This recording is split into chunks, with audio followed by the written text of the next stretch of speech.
you take a look at what is allegedly John McCain's strong suit. And no one's ever asserted it's a stronger suit than mine, but they wrongly assert it's a stronger suit than Barack's. And it's called foreign policy and national security. I would just like to be very pointed about this. Granted, I get credit for being pretty informed on those issues. But they don't give Barack the credit he deserves, and they really misrepresent whether or not he's ready to be commander-in-chief. Let's take a little test, not a joke. On 3 or 4 of the most critical national security issues we face, foreign policy decisions we have to make. Let's just take a look at 2, just in the interest of time. 3 years ago, John McCain said, Afghanistan. The reason you don't read about Afghanistan in the paper anymore, it's a success. Barack Obama said 14 months ago, and he gave a specific number, we have to send more troops to Afghanistan or we're going to lose it. The chairman of the Joint Chiefs of Staff said, the ISAF command, the International Security Force commanders that I visited with on my last trip into Afghanistan said, Senator, we need more troops in Iraq. We can't get more troops because of Iraq in Afghanistan. Barack Obama was right. John McCain has been wrong. John McCain talks about, and I believe him in his heart, he says, I'll follow Osama bin Laden to the gates of hell. I believe John if he knew that, if he had a better sense of foreign policy. I can tell him where those gates are. Those gates are in the mountains between Afghanistan and Pakistan, where I force landed in my helicopter last trip at 9,500 feet. Guess what? That's where they are. I know, he knows, we know where bin Laden is, we know where Al-Qaeda lives and resides, and it is not in Baghdad. It is in those mountains.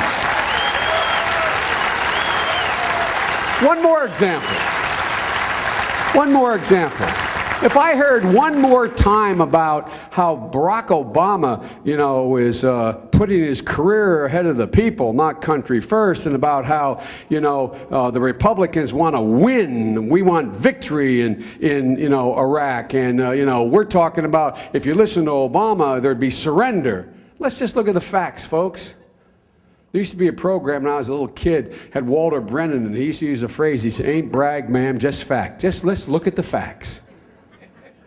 Barack Obama said, well over almost 2 years ago, he said, look, in order for us to win in Iraq, we have to be able to transfer power to the Iraqis so they're stable enough and bring our troops home that could be destabilizing. So what did he say?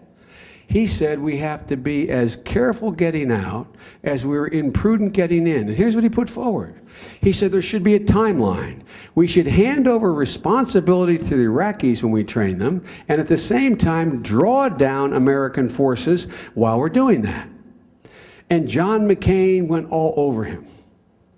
Guess what? I'm chairman of the Foreign Relations Committee still. There's going to be delivered to the Senate, if they abide by the Constitution, they're going to be delivered to the Senate and to my committee a proposal that we have a sense of and you read about, where President George W. Bush and Prime Minister Maliki, the elected leader of Iraq, have agreed to what? Barack's idea, a timeline to draw down our combat troops, a timeline to draw them down. And guess what? Guess what? In the process, Captain, you know what happened here? The only guy in America that thinks we should stay indefinitely, the only guy I know that thinks we should continue to spend $10 to $15 billion a month in Iraq, while the Iraqis have $80 billion in oil reserves, is John McCain. Ladies and gentlemen, Barack Obama was right, John McCain was wrong. Ladies and gentlemen, thank you so much for the opportunity to be here. Get up, go get 'em. We will win this with your help. We need you. And we will win Wisconsin.